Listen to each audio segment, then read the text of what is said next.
Bonjour, mon nom est Cédric Anderson et nous allons voir ensemble aujourd'hui qu'est-ce que l'accessibilité web au Québec. Avant de commencer, j'aimerais remercier le Centre Bourreau de m'avoir invité et j'espère que la présentation va vous plaire.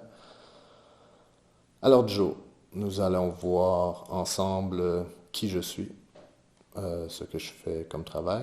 On va voir l'état des lieux de l'accessibilité web au Québec, le WCAG 2.0, qui est le protocole utilisé au Canada, le WAI ARIA, qui sont des aides pour les balises HTML, le HTML accessible, les outils en ligne qui nous permettent de vérifier qu'un site est bel et bien accessible, et l'accessibilité web selon certains cas de figure.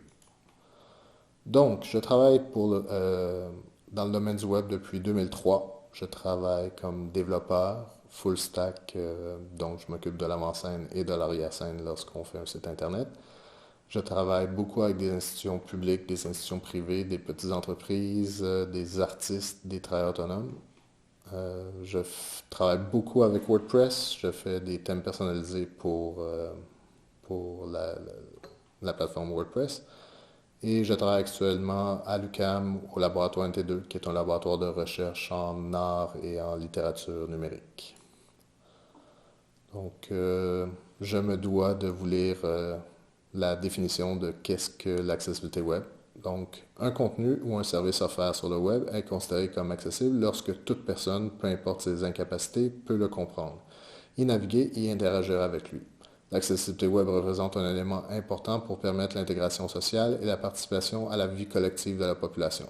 Euh, il y a une référence dans le bas de la diapositive si vous souhaitez aller voir le site web du gouvernement. Au Québec, présentement, il n'y a pas grand monde qui doit suivre les règles d'accessibilité.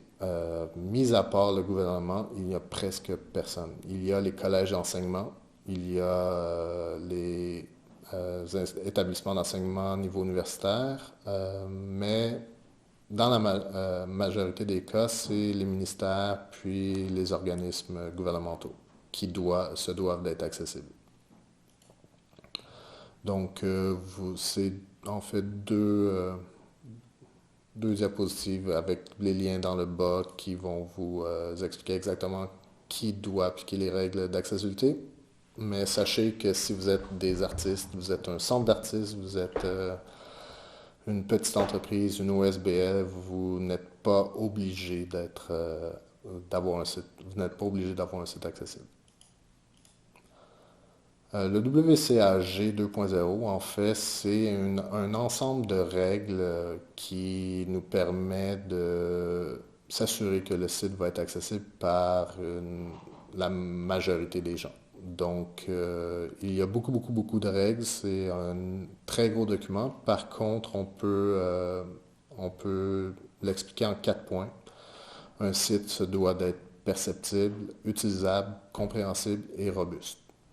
Donc, encore une fois, vous allez trouver le lien à la fin du document qui explique exactement qu'est-ce que le WCAG. Le WAI-ARIA, en fait, c'est des propriétés qu'on ajoute à nos balises HTML pour mettre les contenus en contexte. Pour les gens qui développent des sites web, lorsqu'on crée une boîte de contenu, on peut seulement dire ceci est une boîte. Mais il est difficile d'expliquer exactement qu'est-ce que le contenu de cette boîte-là. Alors, le WARIA nous amène une série de propriétés HTML qui nous permettent de spécifier les contenus de chacune des boîtes dans nos pages web. Donc, de dire ce sont des heures d'ouverture ou ça, c'est une navigation, par exemple. Donc, le WARIA nous permet de déterminer des rôles, des propriétés, des états et des propriétés. Et les propriétés ARIA devraient être utilisées seulement lorsque c'est nécessaire. Euh, il y a des balises HTML on appelle les balises sémantiques. Et elles peuvent déjà nous donner une idée large des contenus. Donc, il y a les balises, par exemple, nav, les balises articles, les balises footer, par exemple, pour un pied de page. Donc, les balises sémantiques doivent passer avant les règles WARIA. Nous allons voir ensemble. les techniques qui nous sont à notre disposition pour créer un site web sémantique, accessible. La première chose, comme je le disais, ce sont les balises sémantiques. Donc, elles permettent de mettre le contenu en contexte. Elles aident à la navigation au clavier pour les gens qui ont, par exemple, des troubles moteurs ou qui utilisent un lecteur d'écran. C'est beaucoup plus facile de naviguer sans souris, seulement avec le clavier. C'est beaucoup plus simple pour les développeurs. Lorsqu'on développe un site Internet, d'utiliser des balises sémantiques, c'est très simple. C'est plus simple pour les sites responsive, donc les sites qui fonctionnent autant sur un écran d'ordinateur que sur un écran mobile. Et ça aide aussi à l'optimisation pour les moteurs de recherche. Donc, Google aime beaucoup qu'on fasse des sites web sémantiques et ils vont s'assurer qu'on a des meilleurs résultats si on utilise les bonnes balises. Pour ce qui est des textes dans les pages, il n'y a pas nécessairement de règles, mais c'est d'y aller en fait logiquement. On doit avoir un langage clair, par exemple utiliser 5 à 7 et non pas le slash 5/7 qui ne veut rien dire pour un lecteur d'écran par exemple. On ne va pas utiliser d'abréviation, mais si on doit utiliser des abréviations, on doit utiliser la balise ABVR qui est la balise abréviation. Utiliser une grosseur de police adéquate, le minimum étant 16 pixels. En bas de 16 pixels, ça commence à faire des textes très petits et pour les gens qui ont des troubles de vision, par exemple, ça peut être difficile. On doit s'assurer que la couleur des textes soit bien visible par rapport à la couleur de fond. Par exemple, sur cette présentation-là, c'est un texte blanc sur un fond gris très foncé, donc c'est facile à lire. Par contre, le bleu de texte est plus difficile à lire pour certaines personnes. Utiliser les bonnes balises. On voit souvent des cas d'erreur où ce que les gens vont utiliser des balises qu'ils ne devraient pas utiliser. Donc, on devrait utiliser les bonnes balises pour les bonnes choses. Par exemple, utiliser pour le titre d'une page, l'entête d'une page, utiliser les balises H1, H2, H3 à la place d'utiliser une balise paragraphe. Et ne pas utiliser les attributs HTML pour le design. C'est vraiment de séparer le visuel et le contenu. Donc, le contenu est géré par l'HTML et le visuel est géré par le CSS. Pour les hyperliens, les liens dans nos pages, on doit s'assurer que le texte du lien soit court, simple, clair et descriptif. Par exemple, un lien qui dit cliquez ici, ça veut rien dire. C'est hors contexte. On devrait utiliser à la place pour l'achat de billets, veuillez s'il vous plaît cliquer ici, par exemple. C'est tout à fait correct d'utiliser des phrases complètes en tant que lien. Lorsque c'est possible, ne pas utiliser le même texte de lien plusieurs fois dans la même page. Pour ceux qui ne connaissent pas les lecteurs d'écran, le lecteur d'écran, c'est utilisé principalement par les gens qui ont des troubles de vision, qui sont aveugles. Le lecteur d'écran est en fait une voix qui décrit ce qu'il y a dans la page et cette voix-là, elle va passer ligne par ligne tous les trucs dans la page et si vous pouvez imaginer, si j'ai 5 boutons, cliquez ici, ce sera pas, ça va être difficile de savoir exactement lequel fait quoi. Alors, normalement, on devrait utiliser des textes différents pour chacun des liens dans nos pages.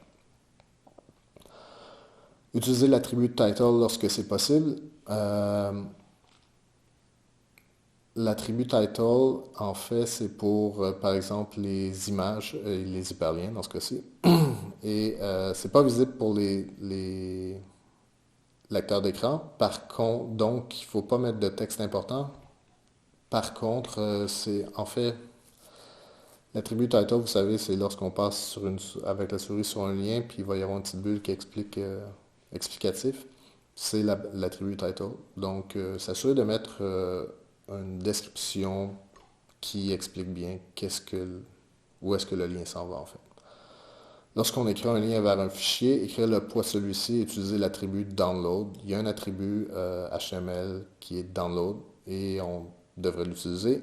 Et on devrait aussi, si possible, écrire le poids du fichier qu'on est supposé télécharger. Ça va aider les gens à savoir si ils ont les ressources nécessaires, par exemple. Ne pas répéter l'URL dans le texte du lien. Donc, par exemple, si je fais un lien vers google.com, ben, je vais pas écrire www.google.com comme texte. À la place, je vais écrire, par exemple, cliquez ici pour le moteur de recherche Google. Ce serait un meilleur texte. Mettre une mention lorsque le lien s'ouvre dans un autre onglet. Encore une fois, les lecteurs d'écran ne vont pas avertir la personne qui utilise le lecteur d'écran qu'un nouvel onglet s'est ouvert. Donc, c'est bien de le mentionner dans le lien que le lien va s'ouvrir dans un nouvel onglet. Et utiliser les skip links. C'est très important, on va le voir un petit peu plus tard. Tab index. Lorsqu'une personne utilise le clavier pour naviguer dans un site, il va utiliser la touche Tab beaucoup. C'est la touche qui nous permet de passer d'un élément à l'autre dans une page Internet. Beaucoup plus que les flèches, par exemple. Le tab index, en fait, nous permet de changer le flux normal de navigation dans une page. Euh, Imaginez une navigation dans le haut de la page où il y a, par exemple, un menu et quand on passe sur, par exemple, à propos, il y a un sous-menu qui s'ouvre. On pourrait, si le flux normal de navigation est de, par exemple, lorsque je clique sur les tabs, ça fait accueil, à propos, produit, service, joindre, par exemple, mais j'aimerais que lorsque la personne arrive sur le joindre, sur le à propos, au lieu de passer au prochain, ben, j'aimerais qu'il aille dans le sous-menu. Je peux changer le tab index. Donc, la personne, si je fais la modification dans le tab index, la personne va cliquer sur tab, ça va faire accueil, à propos de l'équipe, de l'entreprise, service, joindre, etc. Permet de rendre un élément accessible via la navigation au clavier. Encore une fois, normalement, lorsque je vais cliquer sur Tab, ça va sélectionner les liens principalement. Donc, si je clique sur Tab, ça va passer sur la navigation. Une fois au bout, ça va m'amener au prochain lien dans la page, etc., etc. Et des fois, on voudrait que les personnes puissent accéder à un élément dans la page et c'est possible en mettant la propriété tab index à 0, par exemple. Donc, elle va faire la section que j'ai mis comme tab index égale 0 va être visible par le tab index. Et ça nous permet aussi de faire l'inverse, de rendre un élément non accessible via la navigation au clavier, donc en mettant de la propriété de tab index à -1. Les images. On doit toujours utiliser l'attribut Alt. Donc, si j'utilise la balise IMG, ça devrait devenir comme euh, devenir un automatisme d'écrire IMG espace ALT. L'attribut Alt, c'est le texte alternatif pour une image. Donc, c'est une description, une petite description de qu'est-ce que représente l'image. Ça peut être, par exemple, panneau de signalisation disant de tourner à gauche. Ou ça pourrait être œuvre d'art, peinture, huile, etc. Donc, une phrase ou deux mini-phrases qui expliquent bien qu'est-ce qu'il y a dans l'image. On doit utiliser l'attribut alt vide pour les images décoratives. Donc, tout ce qui est, tout ce- toutes les images qui ne sont pas nécessaires au contenu, qui sont là seulement purement esthétiquement, on devrait tout de même mettre la propriété alt, mais on devrait la mettre vide. Comme ça, les lecteurs d'écran vont les passer à côté, ne vont pas le lire. L'attribut title pour les build dates, j'avais parlé tout à l'heure de l'attribut title. Euh, Utiliser l'attribut longDesc, qui veut dire long description, lorsqu'on utilise des schémas ou des images complexes. Faut se rappeler par contre que c'est pas visible par tous les lecteurs d'écran, mais la majorité sont capables de les lire.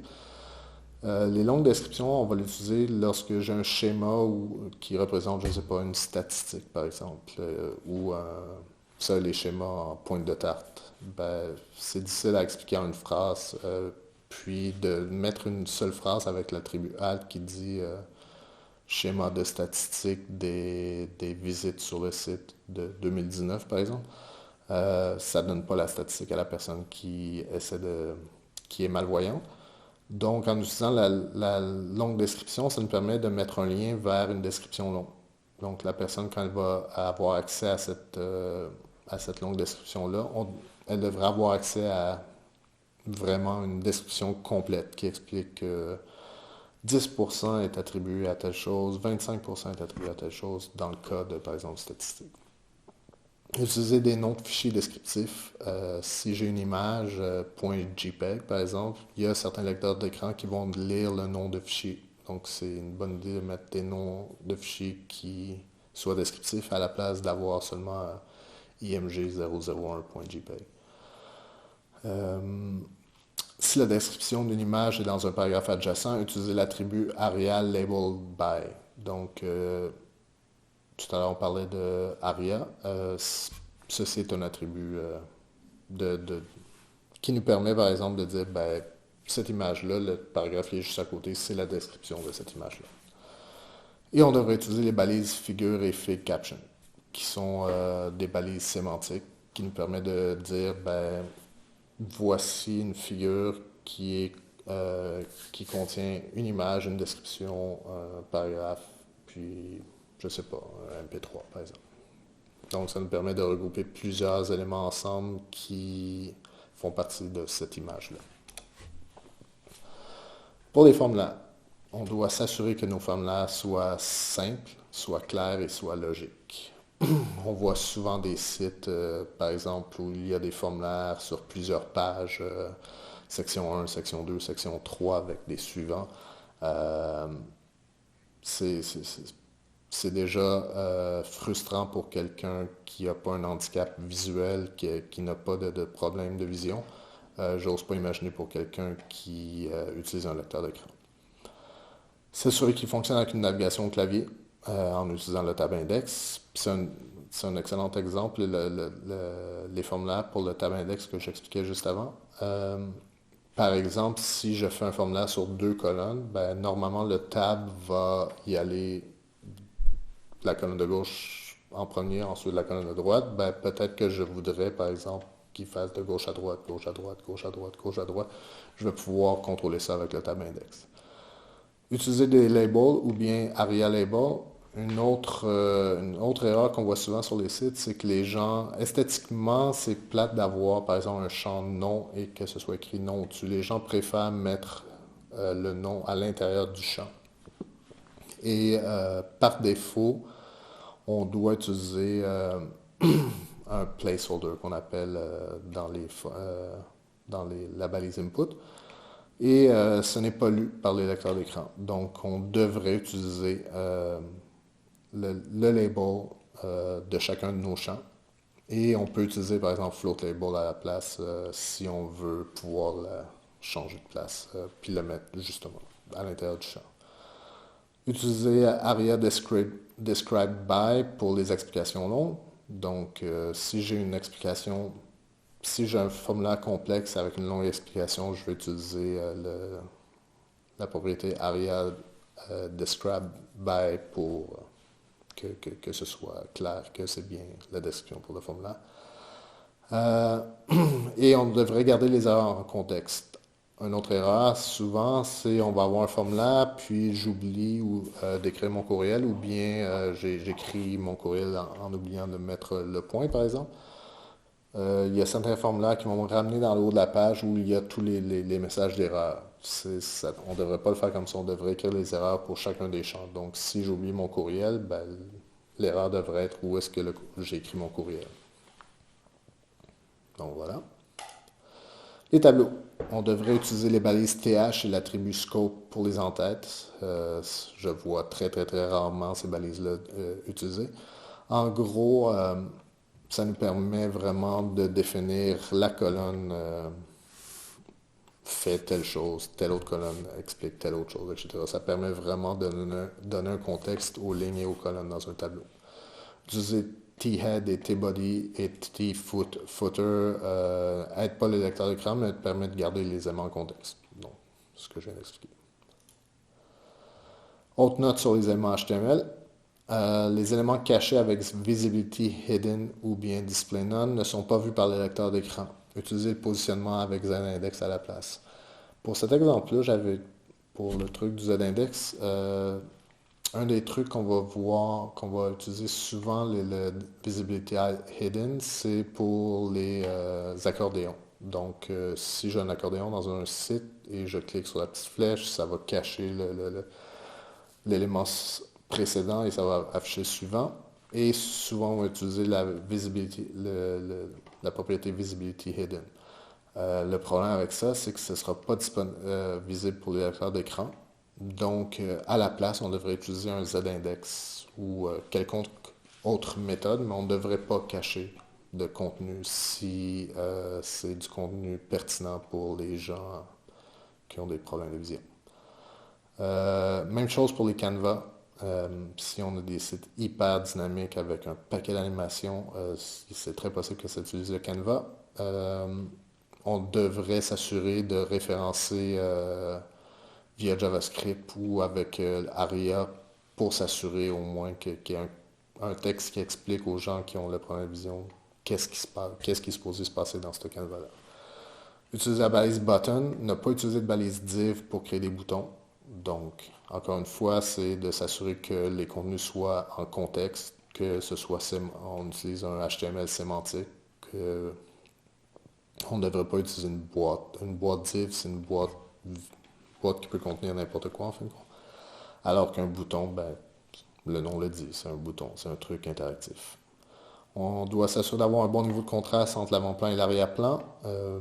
Un bleu pâle sur un texte, un titre bleu pâle sur un arrière-plan bleu foncé, ben, il y a beaucoup de gens qui ont des problèmes de vision qui ne pourront pas le voir. Donc, on doit s'assurer d'avoir un bon contraste. Et ne pas mettre les contenus importants dans des scripts JavaScript. Même chose pour les lecteurs d'écran. Un script JavaScript, normalement, ne devrait pas avoir de texte. Ça devrait être, ça devrait être disponible pour tout le monde. Donc, on s'assure de garder nos textes dans les balises HTML. Si j'ai trois outils en ligne, le premier, en fait, c'est un site web qui nous permet de vérifier justement le contraste de couleur entre l'avant-plan et l'arrière-plan. Ensuite, les deux extensions, c'est des extensions qui nous permettent de vérifier et le contraste de couleur entre l'avant-plan et l'arrière-plan, mais un paquet d'autres éléments comme, par exemple, est-ce que les images ont bien toutes leurs balises alt, leurs propriétés alt, par exemple. Donc, j'ai mis extension Firefox et extension Chrome. Je n'utilise pas Safari. J'ai fait une recherche, j'en ai pas trouvé. Donc, moi, je vous conseille d'utiliser un de ces deux navigateurs-là si vous devez vérifier l'accessibilité d'un site. Oups. Les cas de figure. Donc, qu'est-ce qu'un site web accessible, par exemple, pour le spectre de l'autisme? Donc, on doit s'assurer d'utiliser des couleurs simples, d'utiliser un langage clair et court, avoir des phrases courtes, des listes à points, des boutons descriptifs, interface simple et consistante. S'assurer que l'expérience utilisateur soit le plus simplifié possible, le plus clair possible. C'est ce qui est le plus important. Pour les lecteurs d'écran, donc pour les gens qui ont des problèmes de vision, des gens aveugles, bien décrire les images et sous-titrer les vidéos. Je sais que sous-titrer les vidéos peut être problématique dans certains cas, mais si on veut s'assurer que notre site est 100% accessible, on doit sous-titrer les vidéos. On doit faire une mise en page linéaire et logique. On doit s'assurer en fait par exemple, les formulaires, s'assurer que si nos formulaires sont sur deux colonnes, ben, s'assurer que c'est facile de naviguer avec le tab. Utiliser les balises sémantiques, navigation au clavier seulement, et lien titre descriptif. Donc, on a vu pas mal ça avant, dans les autres points. Trouble de vision, parce que ça peut être par exemple des gens qui sont daltoniens, pas seulement les gens qui sont aveugles. Bon contraste de couleur, grosse police, bonne grosseur de police. Toute l'information utile sur la page, pas dans des images, pas dans des vidéos, pas dans des PDF. Les contenus d'une page web ne devraient jamais être dans un PDF, en fait. Si vous avez le PDF, ben peut-être mettre le contenu du PDF en HTML et mettre un lien vers le PDF par la suite. Utiliser une combinaison logique de couleurs, formes et textes. Mise en page linéaire et logique. Et garder les boutons de notification et notification en contexte. Ne pas mettre le message d'erreur du formulaire en haut, par exemple. Ce que j'ai expliqué tantôt. Accessibilité pour la dyslexie. Utilisation de diagrammes et images pour supporter le texte. Aligner le texte à gauche et garder une mise en page consistante. S'amuser à faire des trucs hyper complexes visuellement, ça ne l'aidera pas pour la dyslexie. Penser à créer du contenu sur d'autres médiums. Donc, si une personne a de la difficulté à lire, ben, un vidéo ou un podcast ou un enregistrement audio pourrait aider. Garder le contenu court, simple et clair. Et laisser les visiteurs changer les couleurs d'arrière-plan et d'avant-plan. Il y a beaucoup de... Si vous utilisez WordPress, il y a beaucoup de plugins qui permettent de faire ça, en fait, de laisser l'utilisateur modifier l'interface du site selon leurs besoins. Il y en a plusieurs qui sont gratuits. Les gens qui ont des troubles moteurs ou physiques, donc créer des éléments cliquables faciles à cliquer. Souvent, je vois des boutons qui sont collés sur un texte ou collés sur le bord de l'écran, qui c'est très difficile à aller chercher. Donner de l'espace aux éléments cliquables. Même chose, par exemple, pour quelqu'un qui utilise un téléphone mobile avec le pouce, ben, s'il n'y a pas de contenu, s'il n'y a pas d'espace autour, ça va être difficile de le sélectionner. Design pour la navigation clavier ou lecteur d'écran. Mobile first. Mobile first, c'est normalement on pense à la version mobile et on part de la version mobile et on va créer le site pour la version tablette, pour la version grands écrans. Minimiser les interactions, seulement, par exemple, seulement le code postal au lieu de l'adresse complète. Est-ce que vous avez réellement besoin d'avoir les coordonnées complètes d'une personne si c'est pour l'inscription à une infolette, par exemple? Probablement pas. Donc, ne pas aller demander de contenu, ne pas demander trop d'informations à une personne si on n'a pas besoin. Et essayer de minimiser les interactions. Genre, on a toujours dit qu'on devrait pouvoir accéder à tout le site en seulement 3 clics. Dans ce cas-ci, c'est très important. Pour les malentendants, un langage simple et clair, c'est aller droit au but. Sous-titres ou transcripts pour les vidéos. Les mises en page linéaires et logiques. Diviser les contenus en sections. Ça peut aider, ça peut simplifier la lecture. Pour la prise de rendez-vous, permettre à l'usager de laisser une note, par exemple, demander la présence d'un interprète.